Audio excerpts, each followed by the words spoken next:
go, dude. I like it. Oh, yeah, I got double going on. There we go. All right. yeah. What's up, everybody? What up? Hola, hola. Yeah, there we go. How about Wrangler? What's up, Wrangler? Hey, Thanks for hola. hanging out. And of course, Derek. Thank you for contributing to the chat. There you go. Might as I well. was saying boo earns. Yeah. Okay, so this week we are just going to look at some campaigns. I'm going to promote my stuff. Hopefully you guys can promote some stuff too, and we'll see what happens, because I haven't looked at Fund My Comic in a minute. So but first of all, how are you guys? How was your weeks? Your week? Mine was good. I had Anybody? a birthday weekend. So we went out to eat. Oh, Just spent a nice. good time with the family. It was a good time. Nice. Wait, Well, happy so it birthday. was your birthday. Yeah, happy Thank birthday, you. man. Yeah, thanks. That's awesome. I'm not going to Hell ask yeah. how old you are, because I never You asked. know what? you. Never asked the lady. Well, I'll tell you, I'm 52, man. 52. Oh shit. Nice. Man. There we go. Old fuck. You got some seniority here, buddy. You're Yeah. a year older than me. Oh shit. Damn. Yeah. Nice. Chris, how are you doing? We were talking a little bit backstage. And Oh, I know yeah. things are kind of tense right now. So, Yeah. Yeah. But we're gonna win, right? Yeah. All I gotta say is get up. Get up. Have you Get up. seen the A Night of the Seven Kingdoms at all? Have you- No. Dude, I want Okay. to and can't yet. I'm not going to spoil it for you, but that is my new meme. Like, that is an inspirational poster I'm putting next to my bed as a ugly old badgered hedge knight standing over me covered in shit that just says "Get up." Really? Because Like that series, no, dude, I think they're course correcting. You know, maybe that, or they're just gonna like fold you, and season 2 is gonna be all gay and black and shit. No. But like, The last 2 episodes will be the main character being gay. well, A Night of the Seven Kingdoms is only 6 episodes long. Okay, the season's only 6 episodes, and they're a half an hour apiece, so they're nice and digestible. And it's great to watch on a lunch break. But like here's the thing is, dude, we only have 1 episode left of this first season, and it's been the best show I've seen in a long freaking time. Really? Yeah, like first of all, it's like there's no blackety black, like blackening. You know what I mean? Where it's like, why are the Valyrians black? Rangs, give me all Yeah, them rangs. there's no gay shit everywhere. There's no pushing like gay agenda. Like it's about a dude, a lowborn big oaf of a dude who is the most noble knight in the world. Like, in the Game of Thrones universe, they make reference. Yeah, it's Caramon, but dude, it's Caramon Majiri, like down to a perfect, like, Wow. Like they referenced him in the original series where they have this thing called the Book of Names, and it has all the knights and all their families. And there's a part where Joffrey looks at it and he goes, so Duncan the Toll, there's like 4 pages dedicated to him. He must have been quite a man. Indeed, he was. Because this takes place like 100 or 50 years or something before Game of Thrones. Nice. Okay. Yeah, it's so damn good. Wrangler says, I just turned 51. Thanks for making me feel not so bad. Nice. All right. Yeah. It's so funny. There's so many guys in the indie sphere that are like 40 plus. You know, we're aging up, man. Yeah, we're the Gen Xers. Interesting. Well, and a lot of them have been at it for like 5-8 years. So yeah, you got to fight that good fight. You know what I'm saying, brothers? Yep. All right, so it's creepy. I don't know. So I guess I have to check out this fucking Game of Thrones show, which said I would. I don't like was it the House of Dragons? I was like, don't care. That one got weird. I like how it started off. Yeah, I like how it started. Well, it started off really good, and it made me a fan of Matt Smith because, like, I remember Matt Smith from Doctor Who. He's that lantern-jawed Frankenstein-looking dude. But like, he is an amazing, like his presence in the House of Dragon. It was like, dude, you were born for this role. This guy knocked it out of the park. Yeah, he was. And then they went into season 2, and it just got weird. Like they like swapped out the main actress for this like aged up version that just it got weird. Like her chambermaid or whatever is like confessing about how she like can't have kids because she got diddled when she was younger and all this stuff. And shit. And the queen or whatever, this chick, her first reaction is to start making out with her. Oh my god! Yeah, we're like, what the fuck? Yeah, it's like, oh, you're damaged. Cool, let's make it. Well, it's also taken a long time to get to like a big battle, and I just feel like they're just making it so it's a long show, but they really don't have that much material to go on. Oof. Yeah. Was it like a piece of toast or spreading some butter across a piece of toast too thin? Too thin. Yep. Yeah, it's too thin. Yeah, I've seen that before. It's like I can't say that about A Knight of the Seven Kingdoms. Like their budget limitations. What do they say? Limitations is the is the inspiration for innovation, creativity. Yeah, because like they have a lower budget. That it's only a half an hour, so like it's a great lunch break thing, and like. It all works. Like there wasn't a single point where I'm checking my phone or like, oh, like what, oh great, that's like awesome. Two gay people, My guess is it's going to be popular though, and it'll probably expand after that because if it gets big, kind of like Game of Thrones did, I would expect it to expand. Everything gets ruined. Yeah. I mean, that's kind of the thing, right? They already did their sequel trilogy. We already know how Luke Skywalker loses. Oh, right. Yeah. Yep. God, Disney just like I wasn't a fan of the prequels, but they never offended me. I was just like, oh, well, it's just not my cup of tea. I'm not gonna bash them or like attack anybody that liked them. Oh yeah, that's it. The sequels. The sequels, though, I was legitimately angry after I watched The Force Awakens. Oh yeah, yes. Like it was an insult. Like the girl bossness, not only that, but I'm a fan of John Boyega. I saw him in The Ends. Have you ever seen? No. I don't watch black movies. No, it's a British movie where it's basically this punk kid and his friends. Derek got real quiet. I'm just saying. HR has entered the chat. No, but Boyega was great. I thought they were going to do like a kind of Kyle Katarn thing where they made a stormtrooper become a Jedi. I'm like, I am down for this. I am signed up. And they just made him a buffoon, a janitor, a clown, and girl boss Rey. Like there was no need for any supporting characters because Rey literally did everything.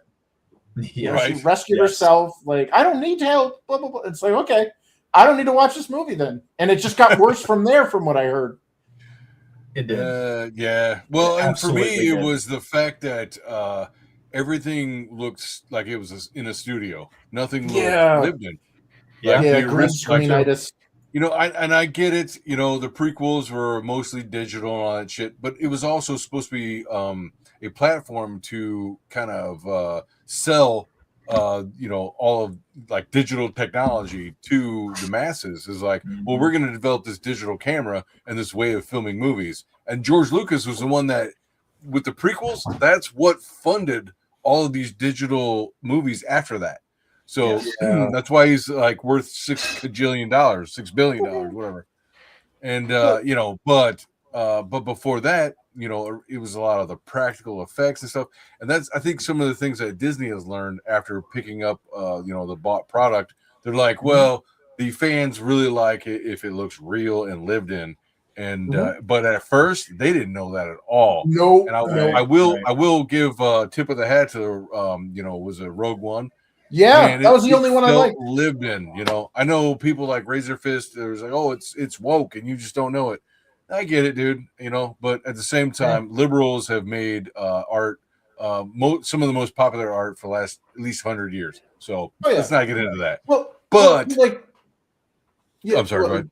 Just to add, so Lucas basically was playing, was it like the Red Letter Media? It's like some retard playing with his computer, but the worlds that they showed in the prequels, I wanted to visit. It was like Tuscany, Italy, Like it was some of the most beautiful places. I wanted to be there. Naboo was pretty. Yeah. I want to be there. I want to see that stuff. The pod racing looks so goddamn cool. Like, fault the movie all you want on the writing and the plot and all that crap. You cannot like say that these movies look like shit.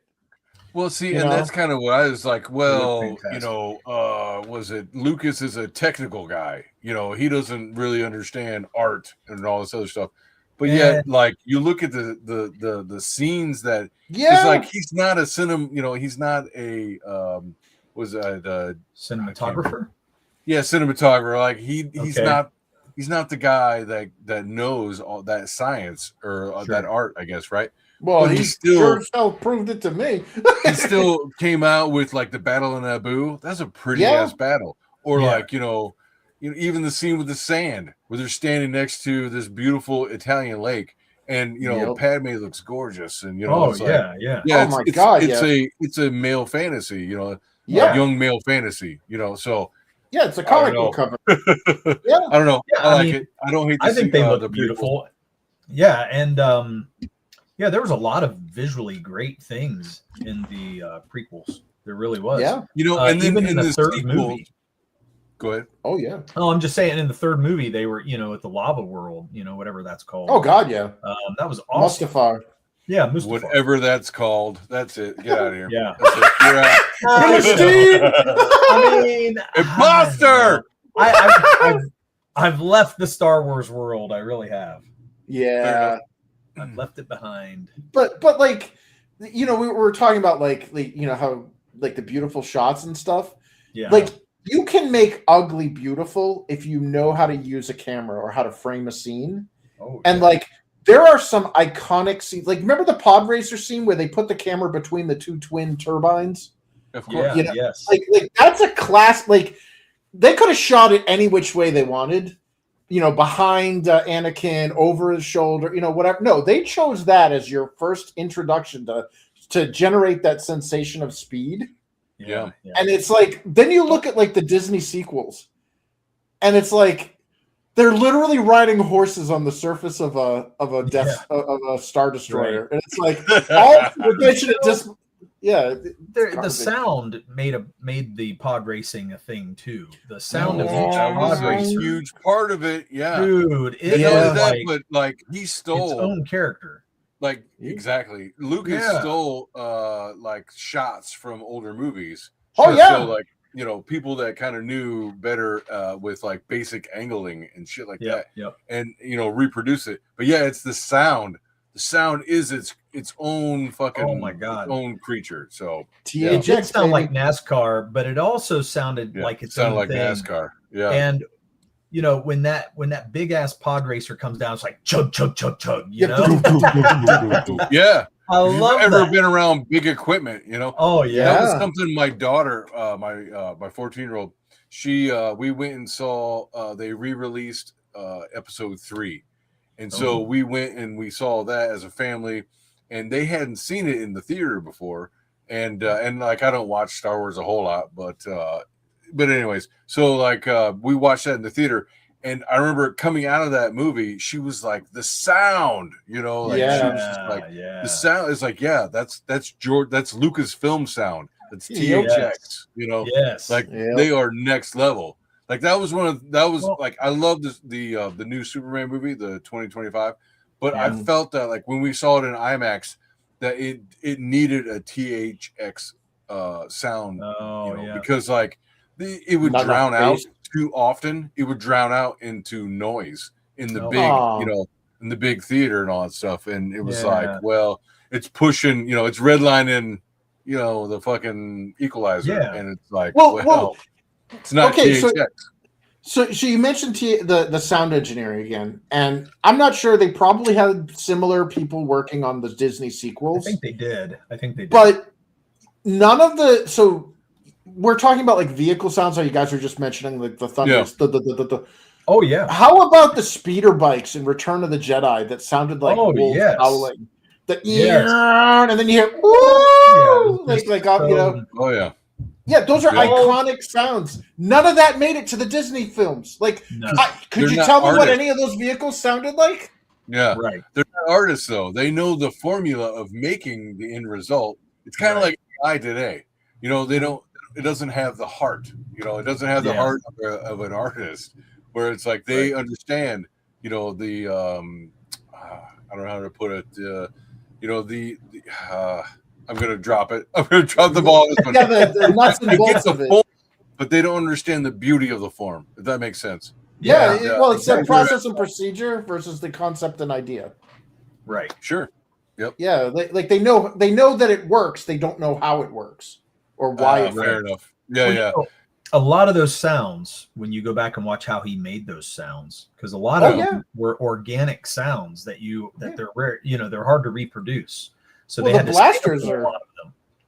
And dude, you know, he got it from wires. He got it from all kinds of different things. So there was a major art in just, you know, getting the sound for every little piece. He could have just used a Buck Rogers generic Battlestar Galactica. Pew, pew. Instead, he took a high tension wire and smacked it and made a German style Luger sound like a unique weapon. Like, you know, that's awesome. But that's sound art. And that is not something that's done anymore. You know, everything's all digital and reproduced and all that stuff. Ranger says, this is a hot take, but ever since Firefly, the sound effects in space pull me out rather than immerse me. Oh, wow. That's because there's nothing for sound to travel on in space. It's all a vacuum. Well, I don't know. I mean, one of my favorite space shows is The Expanse. So, I love that show. It's like, I don't know that you could do space much better than that. You know, I mean, there's different ways like Star Trek and all that stuff, but I really like The Expanse and how they portray the Belters. Yeah, you see those poor Belters try to come to a planet like Mars or Earth, and the gravity just crushes them. Yeah. Oh my god. I mean, it has its problems. Oh, this and that, but like, you know, everything kind of does. It's woke, but I like it.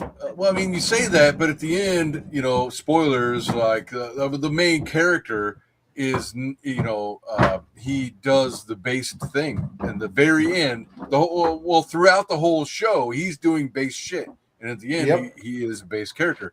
But meanwhile, he lives in this very diverse, what we would call woke kind of future. Yeah. But at the same time, it's like it's the future that we've always been told about, how everything kind of mixes together. But what I really enjoy about it is that it can analyze different political ideologies. Whereas, like, you know, Earth kind of politically evolves. You know, it's the progressive, you know, liberal kind of thing, and then Mars is more conservative, maybe even, I wouldn't even say fascist, but more like early American, utilitarian, utilitarian, with like more pioneer kind of shit, you know. And then the Belters, they are, you know, the underclass, poor bastards. The Marxist underclass, right? Like they're the ones that get taken advantage of and all that stuff through labor. And then so they have this big political conversation, and then like you don't have to take a side. You know, they're not telling you. It's not required of you to take a side, and that I don't know. I really like the show. And dude, my favorite part. I don't want to ruin it for. Okay, I will ruin it because it's 10 years old. My favorite part was how they didn't shy away from technology, in the sense that most sci-fi, like, you know, I kind of blame Star Wars for this, where they just kind of do a lot of hand waving, where it's like magic, basically.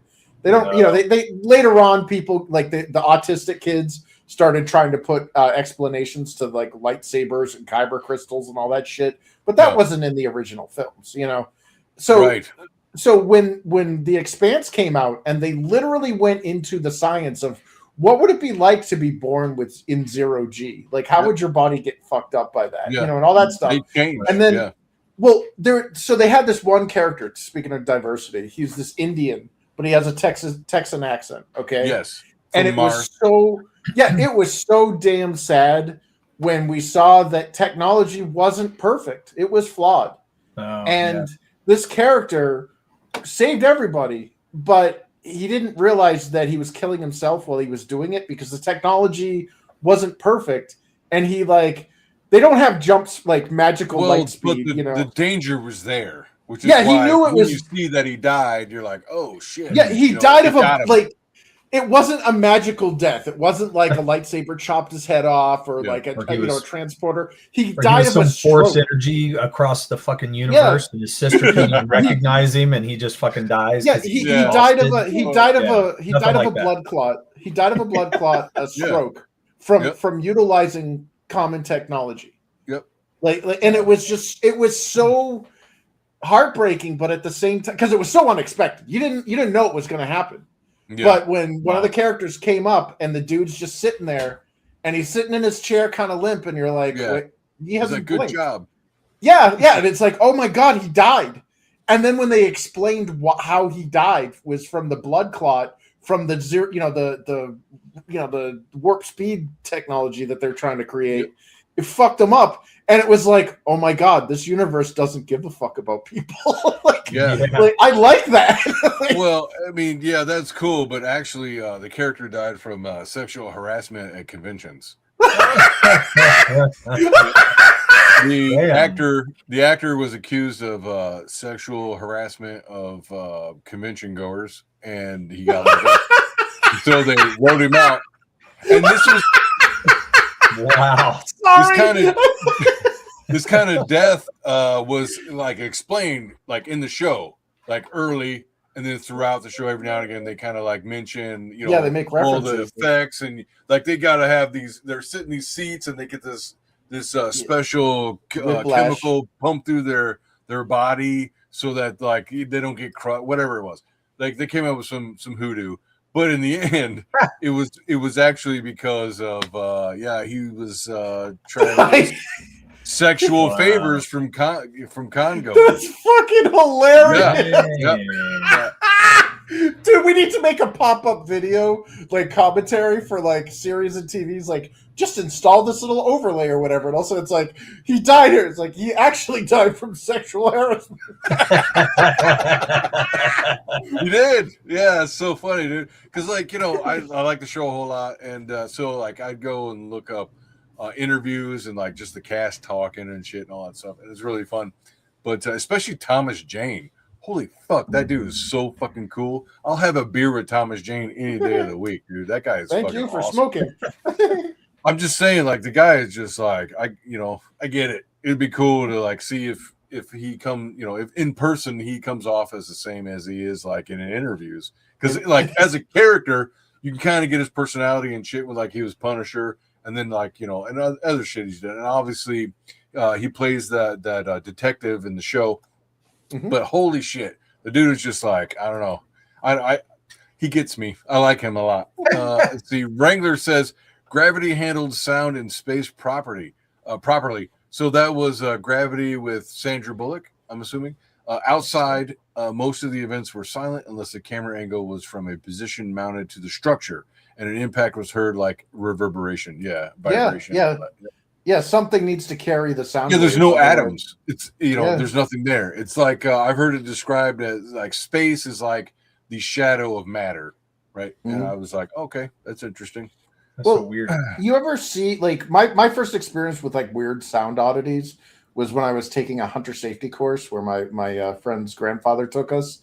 XDI, so we were all around guns and shit. And we see these guys like maybe 300, 400 feet away, and they were doing skeet shooting. Okay. And you just see these clay pigeons going up into the air and just like particleizing, like, they just, hell yeah. And you wouldn't hear anything. And then all of a sudden, like 5 seconds later, right. Yeah, and I'm like, that is a weird ass sensation to see shit and not hear it. Like, it is weird. Yeah, it takes time to travel across the atoms or whatever the scientists say. So, all right. Speaking of scientists and what they say, let's look at. I don't know what this has to do with it. Let's look at. Let's see. Remove that. Let's look at some comic books, dude. Oh Share screen. We're going to do. First of all, let's take a look at this bad boy. If you have not signed up for Immortal Rising #3, Dissident Aggressor, you should be made fun of. This is a picture. These are 3 covers for 3 different stories. This is the first cover. That is the main story. This one is the crowd favorite of Knights of Locutus. And I'm sorry, but that is fucking gnarly, dude. I'm gonna go in on that. Whoa, there you go. Look at that. Woo. Yeah. Look at that chains and shit. That looks badass, dude. And then over here we got the cover to the short story, which hopefully I can sell as a stretch goal. Just give it away. It would be super cool. And that is Immortalizing Tales #2, which involves a character that shows up in Immortalizing #3, Dissident Aggressor. So I don't know. It'll be fun. It sounds, whatever, but it'll be. Wait, no, it sounds great. What am I saying? It sounds It looks great. It looks the best thing that's ever happened. Damn it! And so, if you have not signed up yet, get your ass to Mars and sign up for Immortalizing #3, Dissident Aggressor. Trailer coming soon. I am waiting, and as well as the cover from Corey Barton. Babe. Hard at work. I have not seen an update in a while. He sent me a real quick sketch, kind of, okay, this is what we're gonna do, and I approved this and I said that, and so he'll just like pop up and it'll be mostly done, and I'm like, holy shit, So I gotta reach out to him because I definitely want him. For Ashland? Oh yeah. And he's a known great. name. Like having a known artist is just great, dude. Right. And just to add your email addresses here, it's the only cool time to ever chimp out. MailChimp. Chimp out. But your ass out. Yeah, like one of the things that saddens me about some of the stuff that I've done with Infinitel Chronicles is like I reach out to artists because I like their visuals. Yeah, and it doesn't necessarily help sell the comic when the artist isn't known for comics. You know what I mean? Yeah. You got I've got like stuff that I fell in love with visually that I was like, hey, like some amazing artists, but they're not comic artists. Yeah. So I can't remember who was saying it, but they're Jose wasn't either. He's an animator. He's an animator. He wanted to get into comics when we met. My hope is that by glazing these people unabashedly, I don't care. I'm unashamed of it. I'll unironically glaze my artist. Don't say glaze. But okay. It's the Zoomer. It's the Zoomer. But I'm. My hope is that by doing covers for my shit, other comic indie, people will be like, yeah, dude, I like that cover, and get people like you said with Jose who came from animation. Well, with AI and all this other garbage, it's like, dude, I'm hoping that some of these artists will start doing other indie projects because I would love to see some of the artists that I worked with doing covers for other books. You know what I mean? Because it's almost like in Japanese they call it a ryu, which is like a style. So like when two martial artists face off, they're like, I can understand your ryu. You were taught by so and so. Like that's the style you've inherited with your art. And I can look at some art and be like, oh, that's totally a Corey Barton piece. You know what I mean? I want to be able to do that with artists that I've worked with and be like, oh, that's totally a Clark Oclesa piece, or that's a Tim Burton. Oh yeah, definitely. So and as an indie creator, it's great to see people that you like or have worked with succeeding. Like it is great. Yeah. Mm-hmm. Like I'll see Corey Barton pieces like, oh shit, okay, I didn't know he was a part of that. So. And definitely. their success is our success because if they gain fandom and people are like, oh well, I'm going to go buy Immortal Rising because I like Jose Garcia. Yeah, right. I'm going to go buy Infinitel Chronicles because I like Daybreaker or I like Clark Oclesa. Like there you go. Yeah, because I like Chris Fisk. Yeah, you didn't think of that, did you, fucker? HR has entered the chat. There you go. There you go. Your hand. I have you on recording right now. Yeah. Sign the TOS. All right. Yeah. Let's take a look at a couple of these. So, Compendium of the Unmasked. Ooh. What is this about? Yeah. So I've never heard of this. Lindsay Lee. I'm assuming that's how you say it. Albany, New York. Nice town. All right, you guys want to watch this? Oh yeah. I've never heard of this, so this is all brand new. The Hollow Raven. Can you hear that? Yes. Yes. The mimics. Damn. What? Never be the same. Holy shit. No, come on. Give me some, like, inside. There you go. Okay. Damn, look at that art, dude.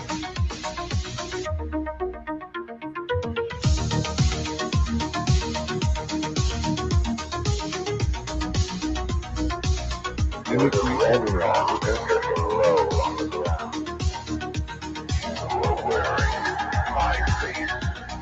Damn.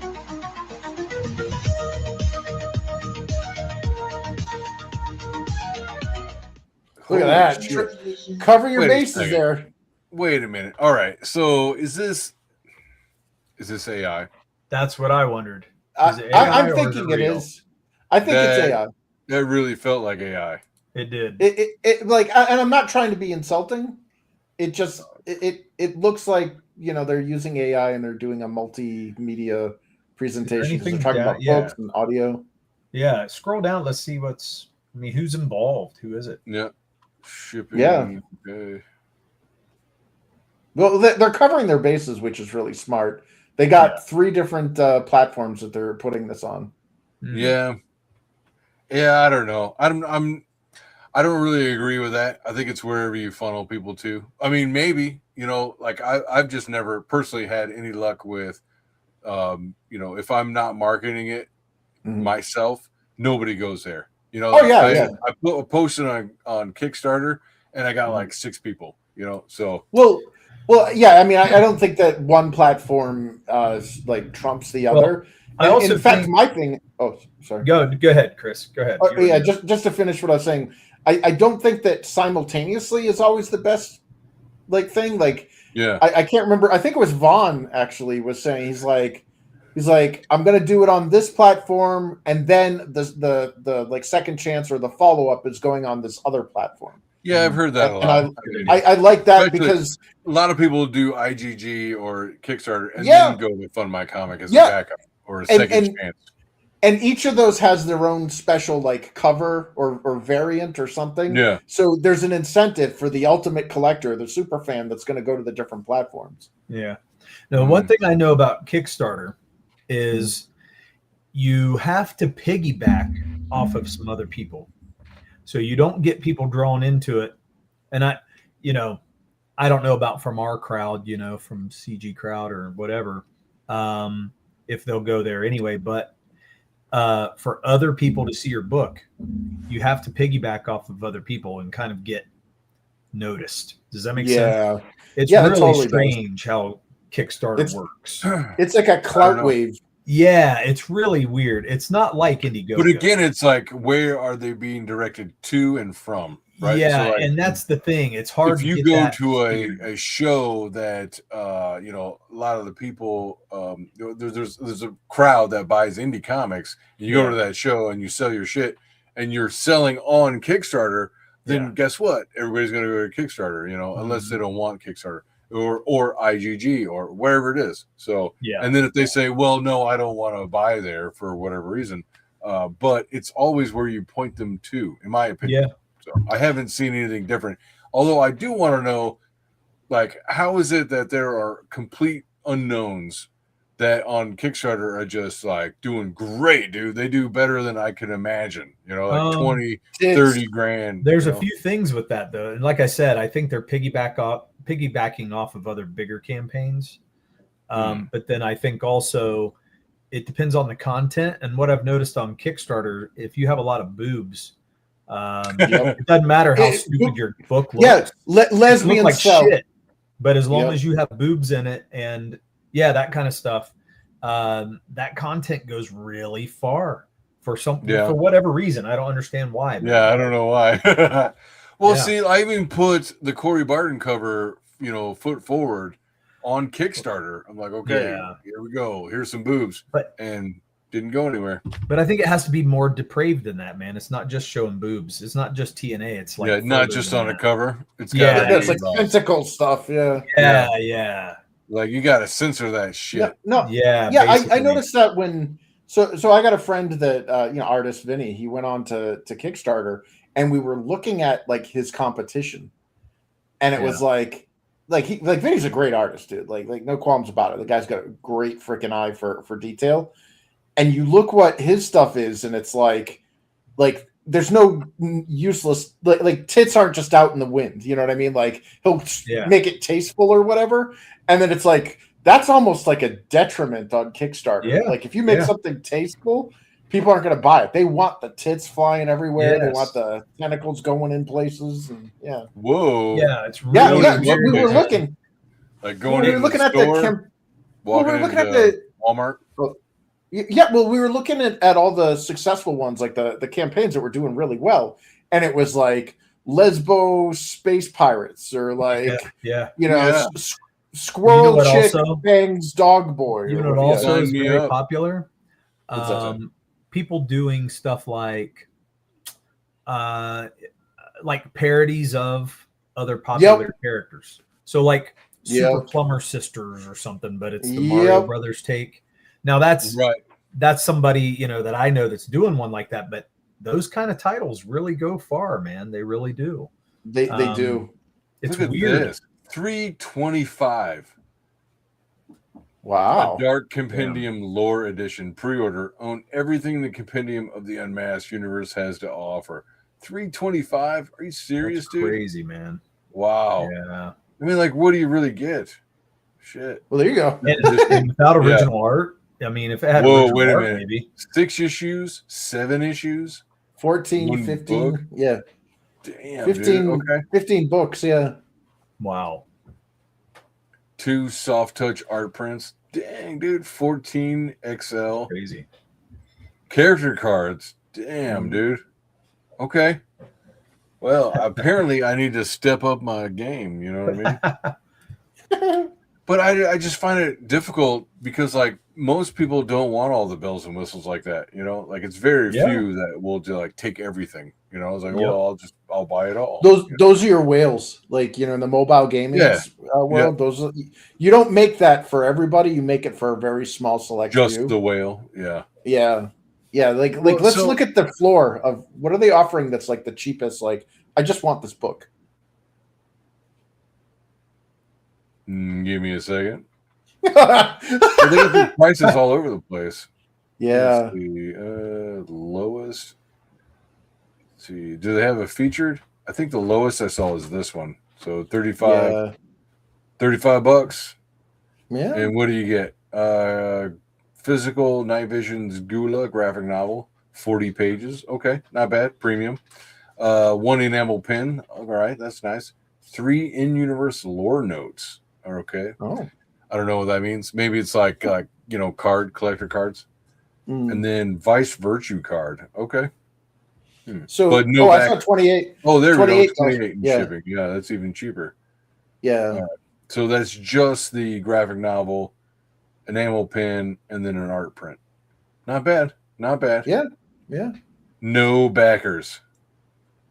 Well, that's the other thing is so crowdfunding and people who just want to buy books are like when I was looking at that when I was selling my my manga. Yeah. Like the manga did surprisingly poorly. Because people wanted the color big white glove premium edition when they backed. More people backed premium editions, backed the big, the ultimate bundle stuff than the people that were like, just give me the $5 PDF. So crowdfunding maybe seems to be more whaling than because on Amazon, I don't have the opportunity to spice up, and be like, oh yeah, you buy this, you get the cool acrylic I mean, we're just looking at this one. So in my experience, I find it not, you have only a couple of whales, you're not going to get a lot of whales. Well, so. I think there's also a threshold. I'm sorry, but 350, that's prohibitive for a lot of like, you know what I mean? Sure. Yeah, if you Like want. there's everything. different types Yeah, of whales. Like there's yeah, like yeah. the sperm whale versus the blue whale. Whoa. The beluga. All right, let's Yeah. check it out. So this popped up. Alpha Red number 8. What is going All on? right. Dude? Have you ever heard of this? Let's look it up. Look it up and see. Yeah, James- I follow James Wynn on Twitter or X. So All I've right. seen, yeah. 6 backers, 210. Okay. Wow. Now see the last one. It was 2 backers and had more than this. So Yeah. let's check out the trailer.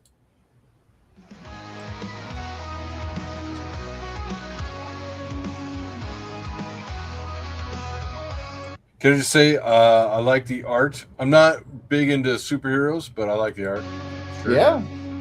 Look at the color. After Oh, that's surviving some of the most dangerous missions yet, Alpha Red finally takes a much-needed break, joining his friend Crazy John for a night of high-flying action at a live pro wrestling event.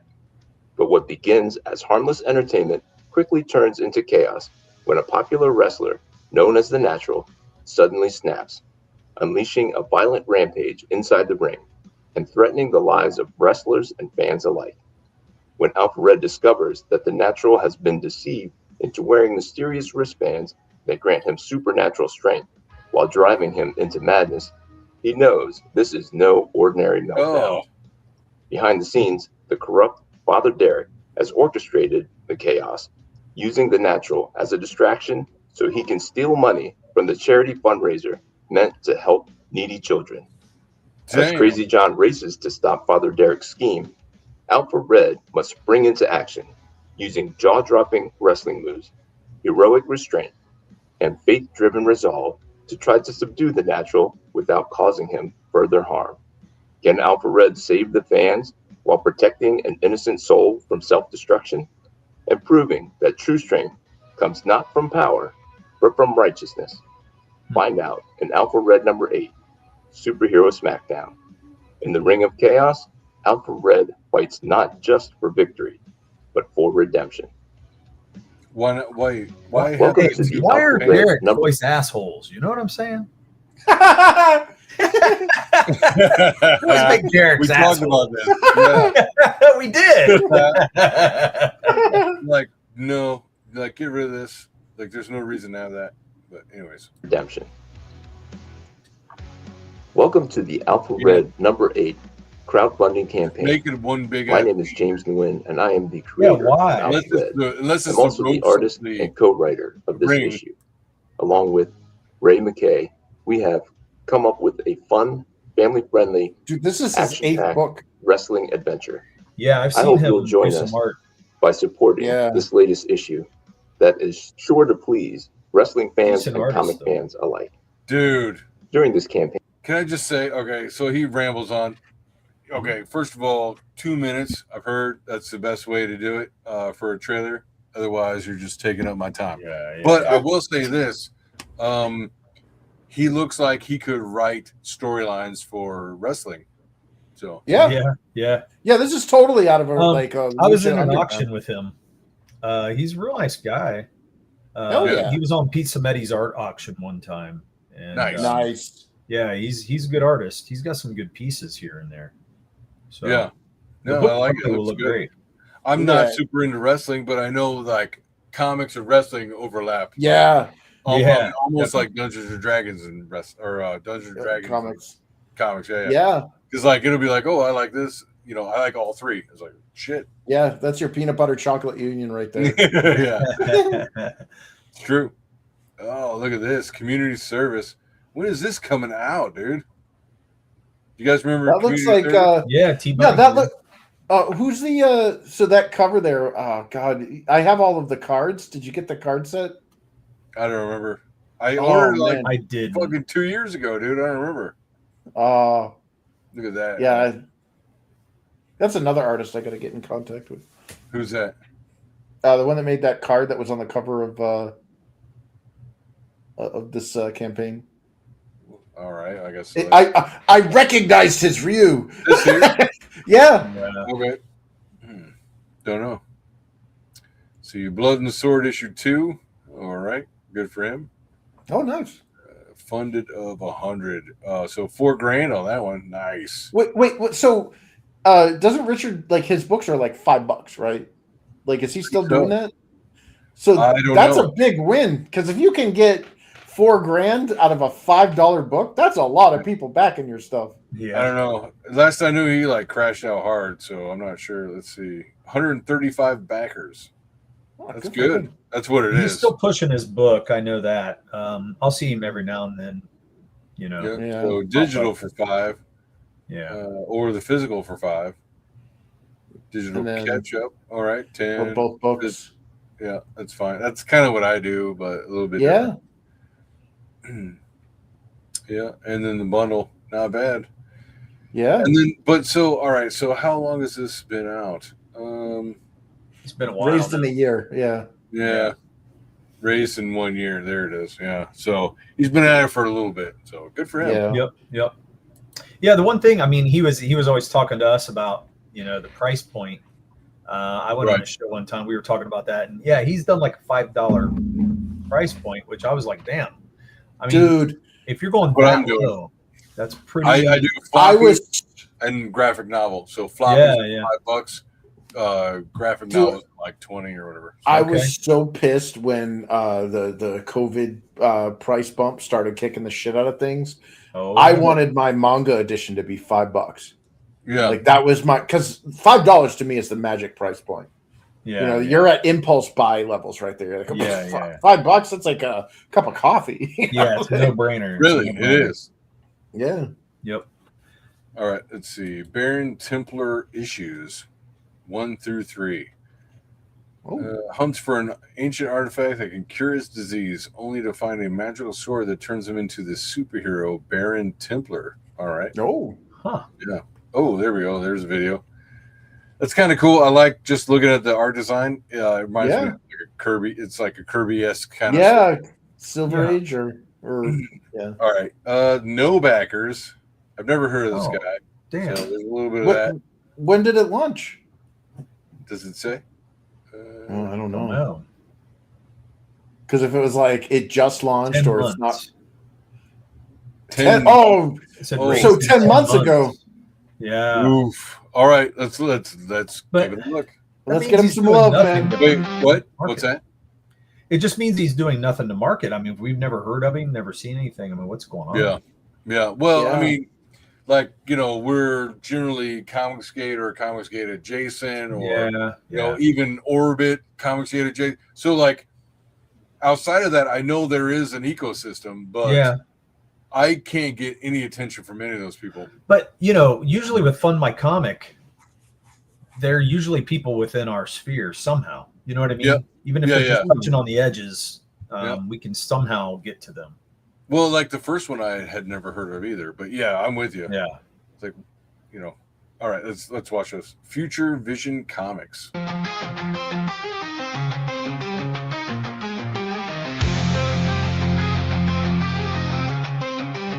sick man.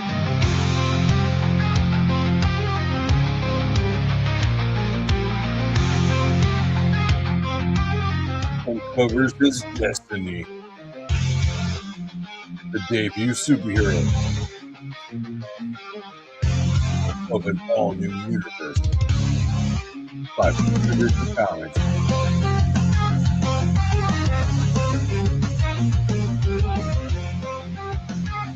Oh, shit.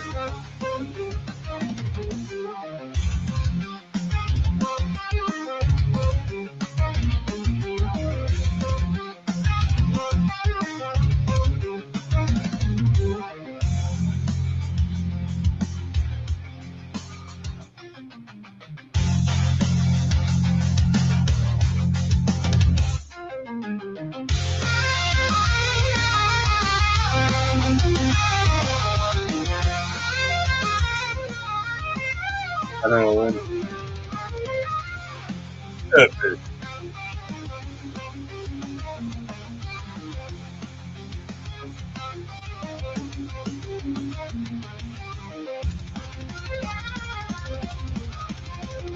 Can I just say, like, the art and design of a lot of this really reminds me of like maybe Silver Age Kirby. Yeah. Yeah. Definitely. It's very. I gotta say, worlds. What's that? my thing is with this trailer, Yeah. this could be absolutely amazing or incredibly concerning. Yeah. Like depending on how many pages are in this book, we're looking at major dramatic shifts in like sets and settings. Right. You know, like he's in the interior area, he takes the sword, gets the powers, fights the guys that wake up and activate or whatever. And now he's in like an alien, like, bazaar essentially, like, Yeah. And it's like, and then there was the part before that where he was like a sickly guy. So it's like, hospital or whatever. And it's like, dude, like you're either going breakneck speed with this book, this 20, 30 something page, or you're going to give us a beefy book with a huge story. Yeah. Yeah. Well, it's issues 1 through 3. So maybe that's okay too. Yeah. So I think a lot of it looked like Nova from Marvel. Yeah. Yep. How's that look to it? Yep. Okay. All right. Let's get back.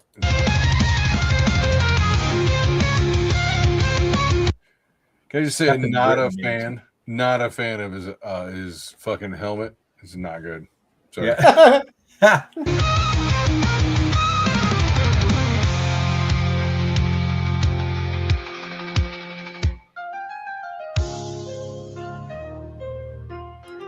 See, like kind of there it looks all right, but I don't know. There's just a couple of views that were like, I don't like that.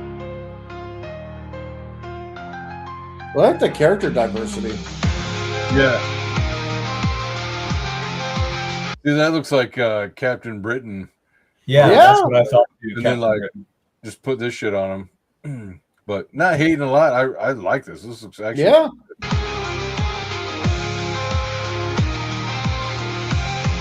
That's good.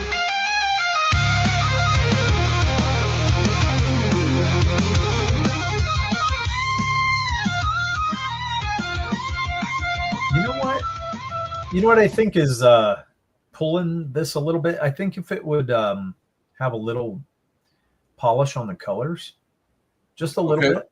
Yeah. I think that might take it in a whole different direction. Some of the colors just look flat to me, but yeah, it's not bad. It's just I think there could have been a little more to it. Well, yeah. Well, and the trailer's not very inspiring. Yeah. Yeah, they do look like flats, don't they? Yeah, but this goes back to the Silver Age you were talking about with Kirby. Silver Age, but I feel like they even did a better job in Silver Age. You know what I mean? Like, okay. Yeah.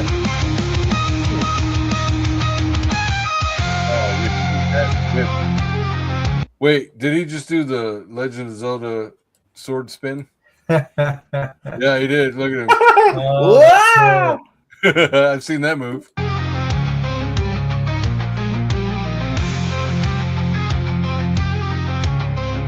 Kind of cool.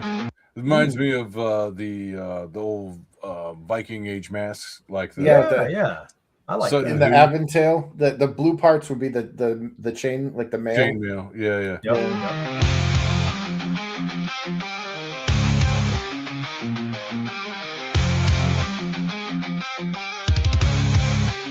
Oh, it's good. Why have I never seen this motherfucker before? Well, he's showing a Kickstarter ad on Fund My Comics, so I'm wondering if he's got a lot more love over at Kickstarter because launch there first, sure. Well, almost like this is like your the way that I'm treating Amazon. It's like my retirement home, you know. Well, that's what I do with Immortal Rising. I just put my storefront here, and then on this one, I'm actually launching from here. So yeah. Tits Bonsai box set. Hey, I admire the honesty. yeah, it's right there. Here's a Saga of Sunsets by Luke Stone and Steve Pritchard. You know, I haven't seen Iron Age AC in a long time. Yeah. Well, yeah, this was. I remember reading some of this in the what was the Iron Age magazine? Anvil. Yeah, it's in Anvil, and it's got like the cool flying ships and stuff, and the orc guys. And, yeah. The art is great, man. Kudos to Luke. Yeah, Well, yeah, I liked him in Chrome Dog. That was really good too. Which I don't think we'll ever see a number 2 of that either. So I don't know, man. Look at this, 1,500 to $7,000. Like, damn, dude, really, he thought he was gonna get $7,000. Yeah. What? Yeah. Why is this doing so poorly? Like, well, do you ever see AC Pritchard on any shows? That's true. Yeah. You know I mean, not outside of the Iron Age kind of, whatever's left of the Iron Age. I haven't, because like the Anvil thing was a really good move because it gave you a nice taster, and it's like, yeah, there's a book. Yeah. Well, they're doing that now. Richard, I think he's behind the Sword and Sorcery, and they're all novel short stories. He got away from the comic book guys. That's too bad. Probably a good idea. I'm just saying. Let's see, Pumpkin Prince. I just bought this one. So, Pumpkin Prince. This is Missy. You might know her as was it Insane somebody? I don't know. I can't remember. Just call me Insane. Yeah. Just call me Insane. That's it. Yeah. But she's super great, and I like the art. I think that's fucking cool. Obviously an amateur, but you gotta. Sorry, Missy. Well, I mean, look at that. Come on, she knows. Like, if you ever watch her show, she knows that she is an amateur. But like, still, look at that. Like, look at that hatching and all that stuff. No, stuff. There's a reason. I don't just buy it just because In fact, I was on her show over a year ago and I didn't buy it. And then I'm just like, you know what? I want to check it out. I want to see, because she's doing 2 right now. She's drawing it right now, and I was watching her kind of, her process and everything. So, yeah. Here we go. Yeah, here's some black and white of it. Just a sneak peek of some other pages. So, and this is what I'm talking about. It's just something real basic. She's in it because she likes it. She likes doing it. Yeah. So I'm like, yes, I will give you, fucking $10-$20. It's fine. Yeah. I mean, that's how you got to encourage. Here. That's the thing is, like, $5 isn't that big of a risk. It's not what it used to be. When like you go to a Taco Bell and it's $10. It's like $10. It's like, shit. I'll pay $10 in shipping for a $5 or $10 book. Okay. Yeah. Right. Here we go. Wrangler. Sorry, Wrangler. I didn't see that you were still here. I figured we were touching something. Wrangler says, I read AC's book, a series of short stories set in his world. His prose reminds you that he writes music. Very literal. Very cool. That's very cool. Very nice. Yeah, man. I like him. I don't see him very often anymore, but there for a little while, he was really doing, he was kind of making a thing for himself, but I haven't seen him really. Well, it's hard. By the way, I went to Kickstarter and just looked at comics on their front page, just to see what's called up. Out of 12 books that I looked at least 3 of them were all, it was all tits. Just titty books. Yeah. It was crazy. Out of 12 books. And if you scroll down, you just start getting even more. It's really ridiculous. Yeah. So that's exactly what we were talking about. The Hills Have Thighs. An adult horror. The Hills Have Thighs. Yes. This sounds like a porn parody. Yes. Lady of the Black Fan, a not safe for work geisha ninja series. Oh God, dang it. Evil Queens. We got Hot Wings, not safe for work comic. Stop gooning. Stop gooning. Okay. Yeah, sock you busted. Yeah, the hub is free. Oh my God. I'm like, this is not only like stupid. porno sites, but like AI is gonna replace all that shit anyways. So come on, guys. It's you know what? God, man. I mean, I don't know. Maybe it's like, my sexuality is formed when I was around comic book age. So I get that, but it's like, I don't know, man. Well, a little bit of TNA, but god dang, man.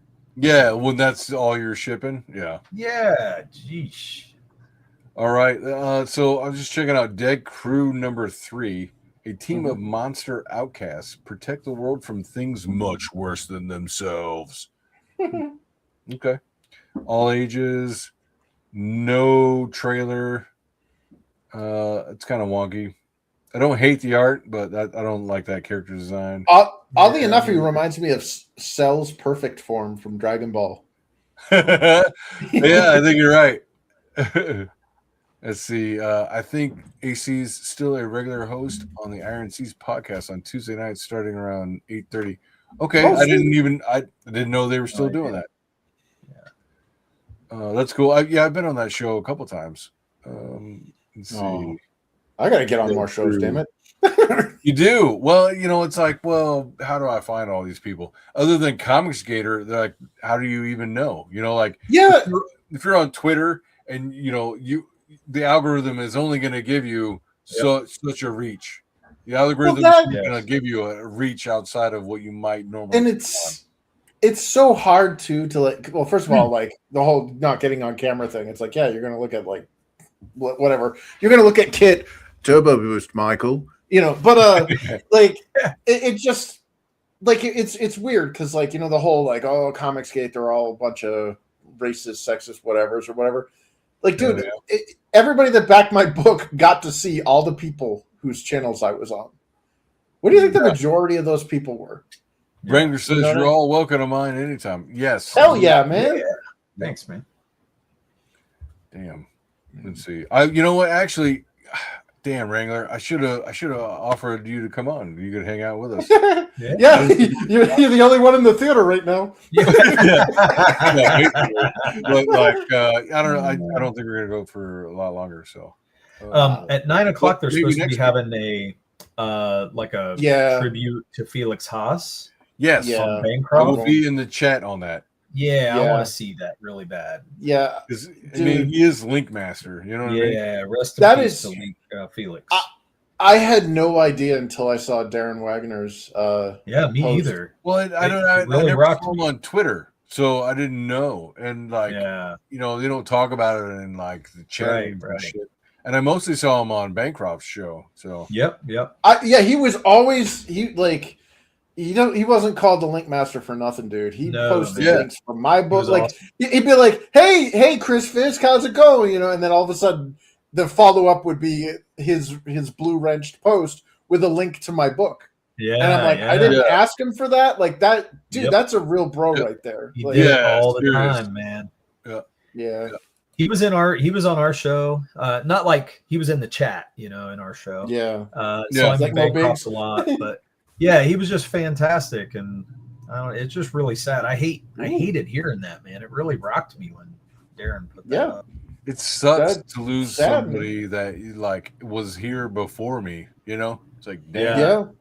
It's like it's kind of a pillar of the community. He was like an unsung pillar of the community, and that's why I want to be in the chat of somebody who was like a real one. You know what I mean? Yep. Yeah, he deserves a good send off, man. Yes, he does. Real. That's what I think too.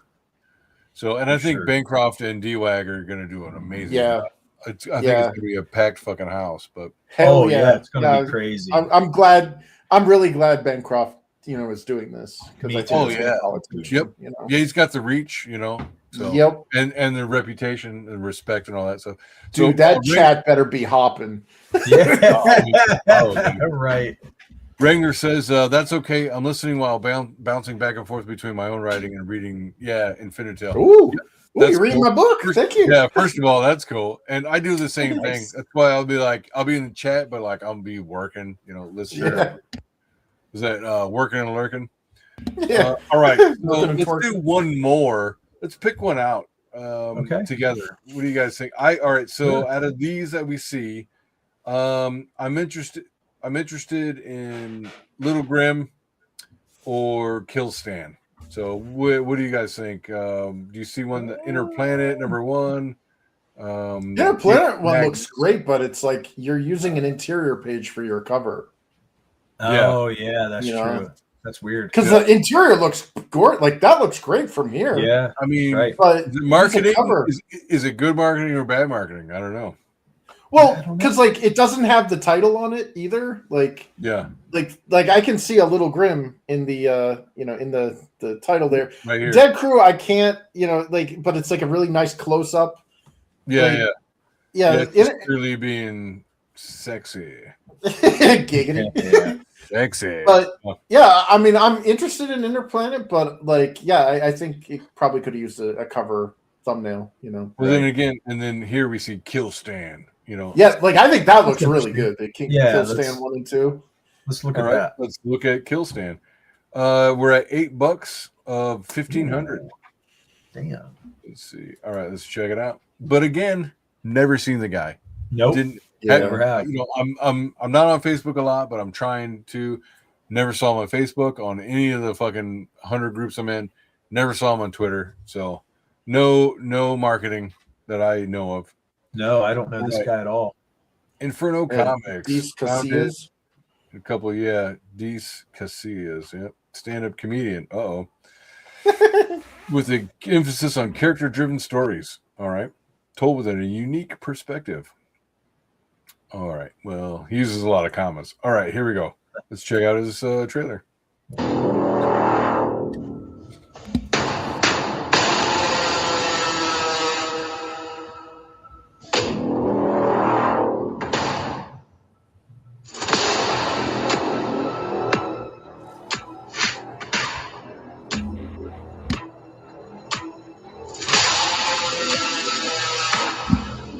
Oh, shit.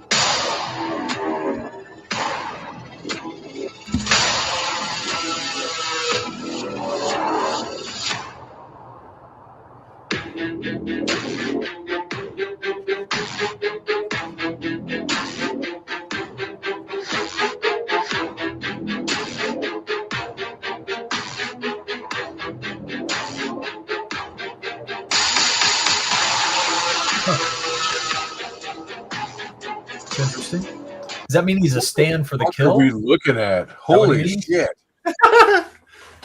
It doesn't mean I they're gotta gonna say, kill look at this. Stan, right? It just means he's a stand for the kill. I don't know, but I don't know. that I'm Maybe looks. his name is Stan? We Yeah, gotta I kill- know. Is it? Kill Yeah, Bill? they're gonna kill Stan. Well, Look, Wrangler says looking gritty. Yeah. yeah, leave it to the stand-up comedians to be like the really dark and morose among us. Right. Yeah. Now look at you, Robin Williams, and fucking Gary. Yeah. I need to process that again. Let me watch. Okay. Watch it. Where are you?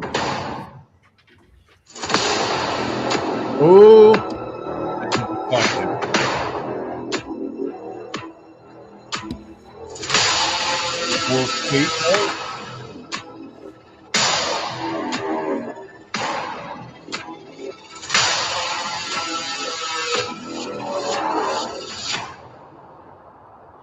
this guy gets fucked up. Yeah. I like the slow beat.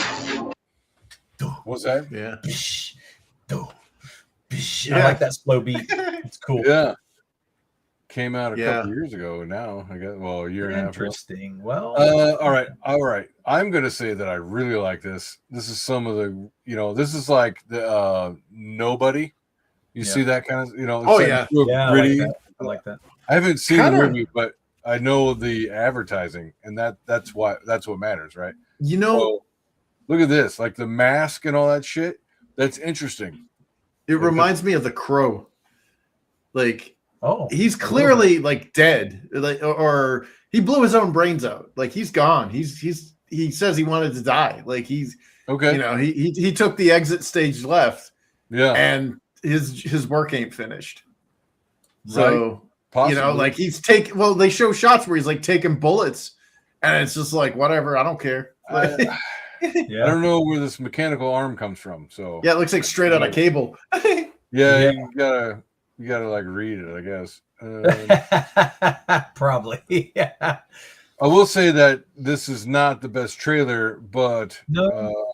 it doesn't suck either. So No, I like the music and I like the pacing. That's an accolade. I like the pacing of it, but I felt like it What's didn't that? time with the visuals. Like what they said didn't time. Well, with the and visuals then- very well. and then at the same time you got and then like you got to read the narration instead of hearing Sure. it.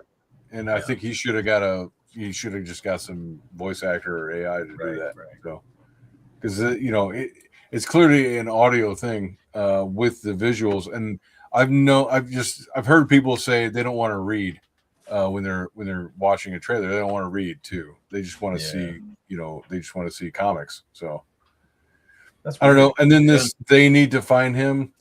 I don't know. It doesn't say anything. So it just jumps to this new character, this black dude. So it means they're trying to find out who he is. Yeah. The cops are trying to stop him as he's on his warpath after. But I don't hate it. So I don't know. I don't hate it either. I want to see some more interior art though. Yeah, let me find it again. Let's see. Where'd it go? Down here. Did it randomize? Oh shit! I think it did. Oh, there it is. All right.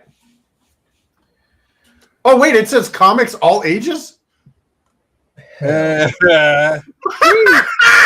I'm getting this for little Timmy for his 50th birthday. You can't discern, from that. Wow. I'm buying a copy and leaving it in my my dentist's waiting room, like I did with Roach Balls.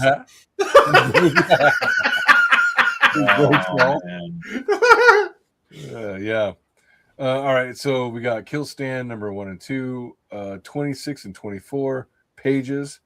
Woo! Looking good, dude.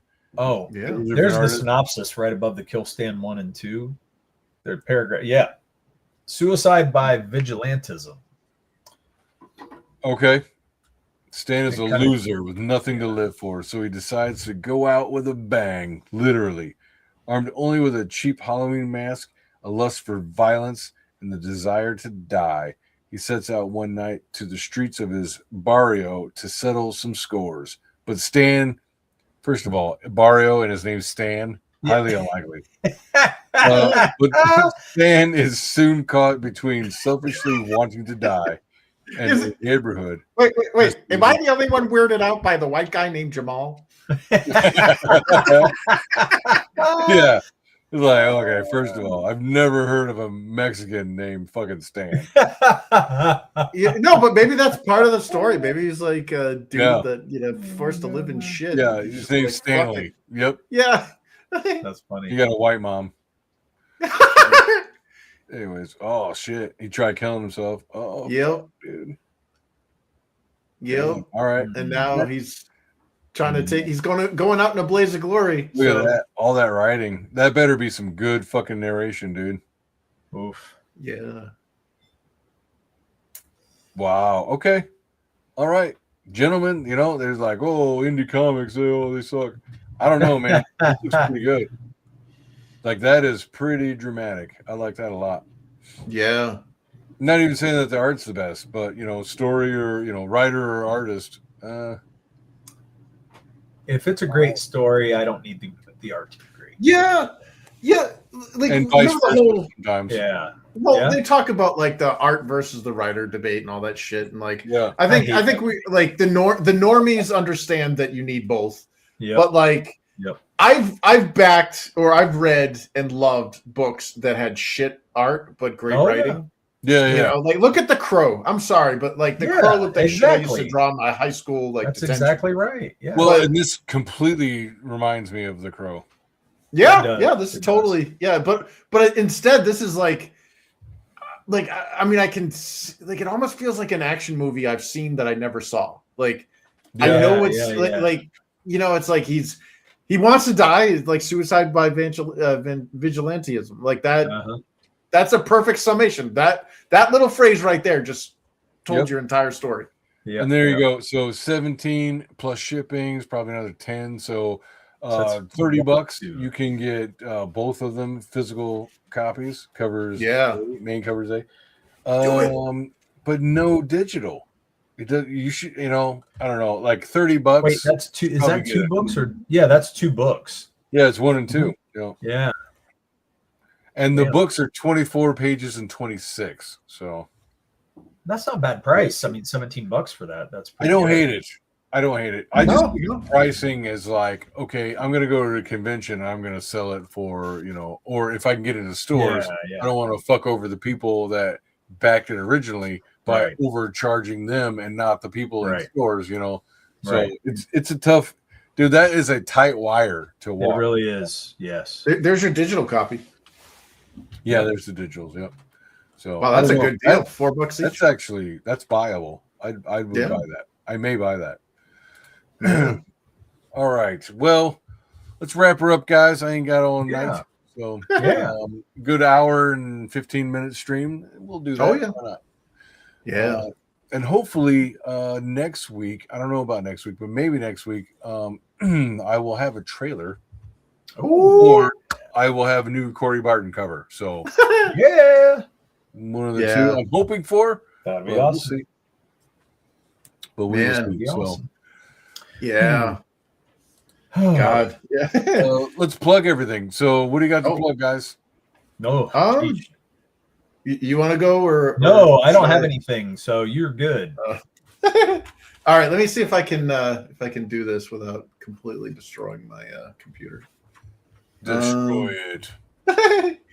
No. So I well Aaron knows because I've sent him some of the screens for feedback, but I've been working on with Nerium over on book 3. Here, I'll show you what I got. Where are we? There we are. So if you choke me, we can see some of the pages that we've been working on. I like that. And this is like some feedback stuff, but like we're like this is the original, and here we are, kind of trying to make the little more punch. Yeah. But this was she got birthing hips and baby dough legs. Yeah. If anybody that's read book 2 in particular knows that this is a pretty touchy scene because it's encapsulating elements from the previous books. Yeah. And now she's got the power to do something about it. So that we've been working on that, and a couple other ones here. And again, these are really early stage. God, Nerium's a master at what she does. So like, this is really early stuff. But as you can see, we can already see the faces taking shape. And hell yeah, looks good. Thanks, man. Yeah, this is. We sent out chapter 1 as a preview, and I got some feedback from that as well. So we'll be, obviously updating the preview stuff or the chapter 1 that you got in the book 3 preview. And this is some stuff from chapter 2. And again, Start isn't finished, man. It's looking better than 1 and 2. Oh shit! I think awesome. It's because it's getting a style. You can tell that she's pulling that in, and it's really. Yep.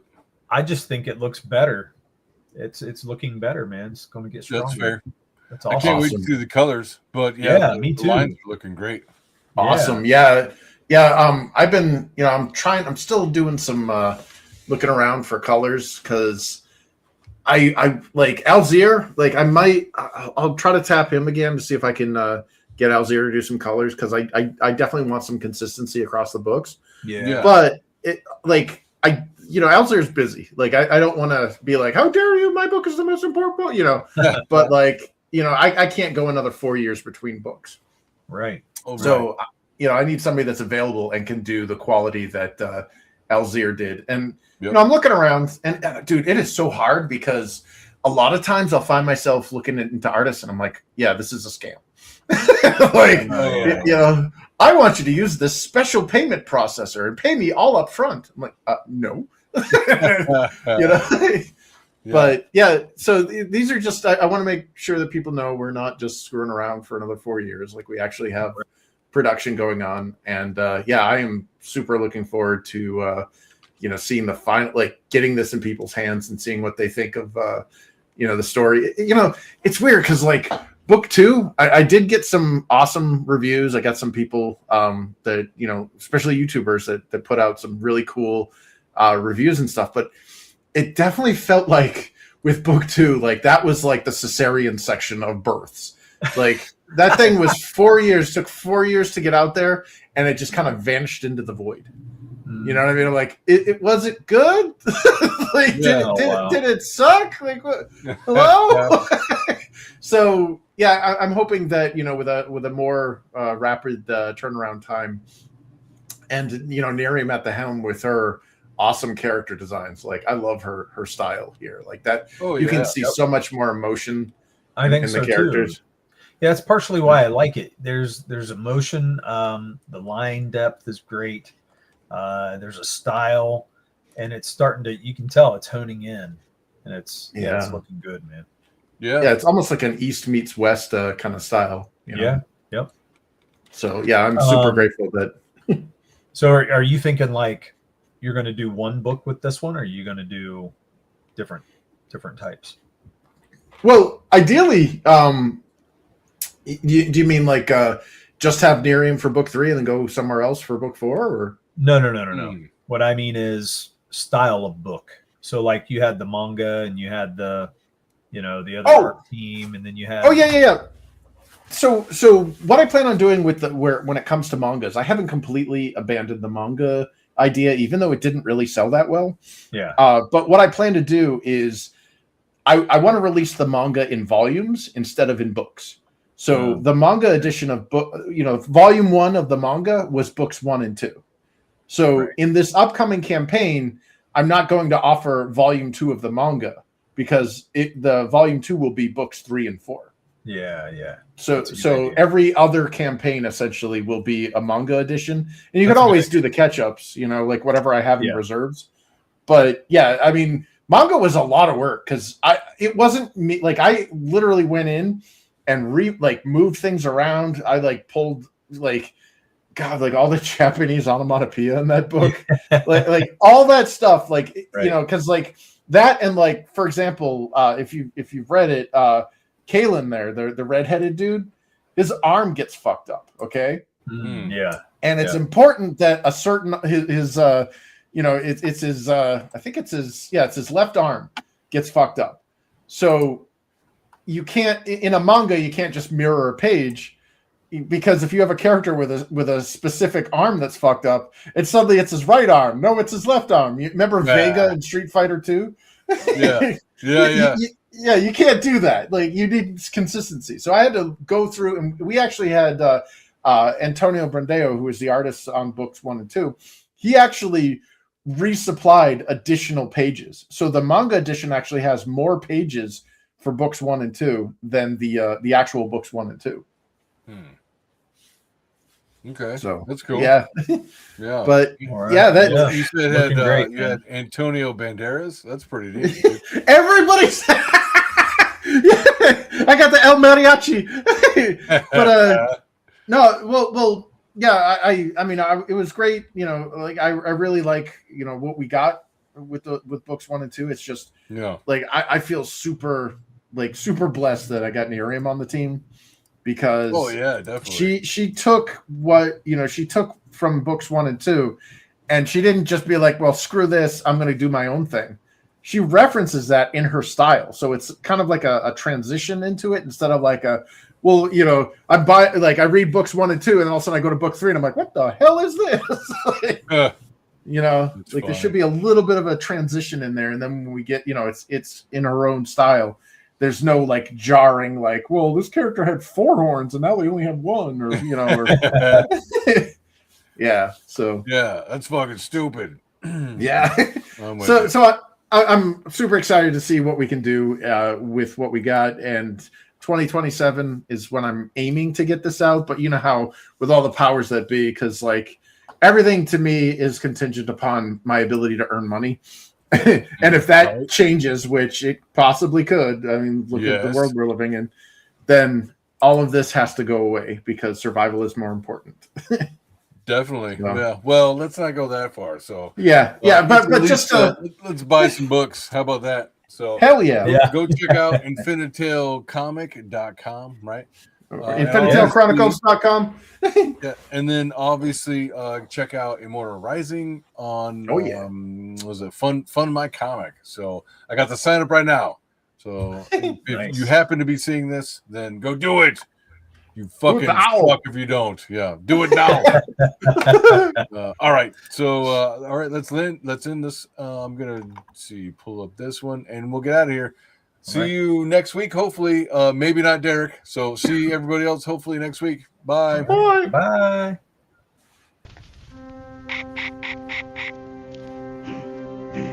Comics Canada!